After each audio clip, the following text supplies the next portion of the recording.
வாழ்க்கை நல்லபடியா நடக்கணும்னா அது நீதான் அனுப்புறா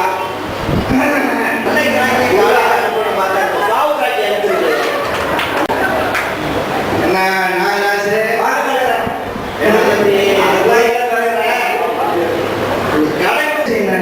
இது என் கணவர்கிட்ட போய் கேட்டுட்டு இருக்கேன்.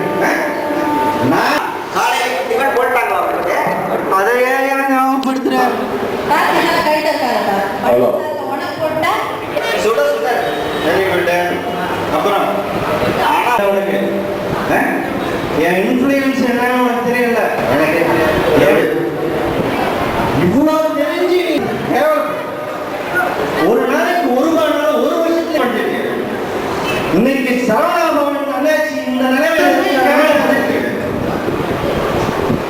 காலையில் ஒரு அரிசியும் சக்கரையும் ஃப்ரீயா கொடுத்தீங்கன்னா ஏதோ நீங்க சொல்றத பார்த்தா தலைவர கடை கொடுக்க மாட்டேன். அது முடிவு பண்ண பண்ணதான் சொல்லியா ஓசில தான் சாப்பிடுவேன். இங்கேயே சாப்பிட மாட்டாம போயிடுவான். யார் நிறைய இருக்கு. இந்த இடத்துல நான் மட்டும்தான் பேசுவேன். சங்கர் சாருங்களா எப்படி சார் எந்திரிக்க சொல்றா எப்படி போகுது?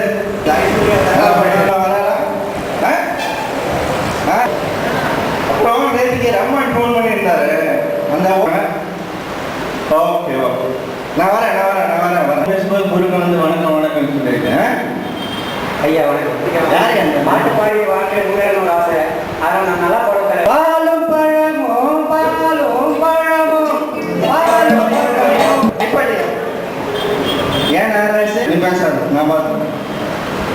தம்பி சார் ஐயா நானே சொன்னாலும் இங்க இருக்க யாரும் நம்ப மாட்டாங்க. கிட்ட போகும்போது தொண்டையில லைட்டா செருமல் வந்துச்சு. என்ன காரியம் பண்ணிட்டீங்க? அது இந்தியா அதான் போய் சாப்பிடாம எல்லாத்தையும் ரெண்டு செட்டு முதல்ல நம்ம சாப்பிட்டுருவோம். சரி ஆனா சாப்பிடுறதுக்கு பண்ண போறீங்க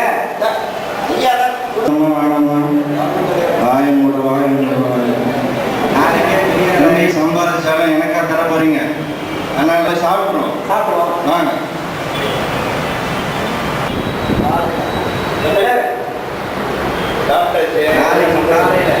இதே டிஃபன் நேரத்துக்கு இங்கே வந்து கவலைப்படாங்க.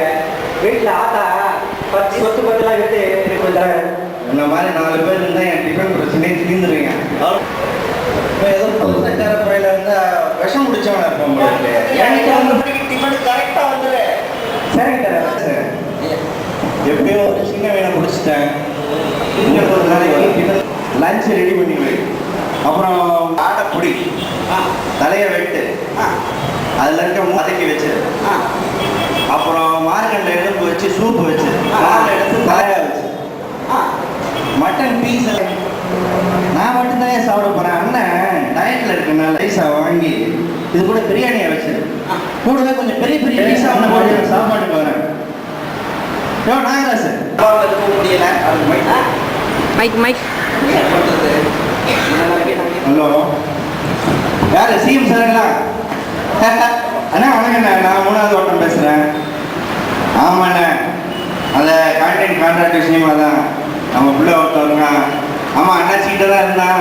இப்போ தனியாக தொழில் தொடரணும்னு ஆசைப்படுறான். அவனை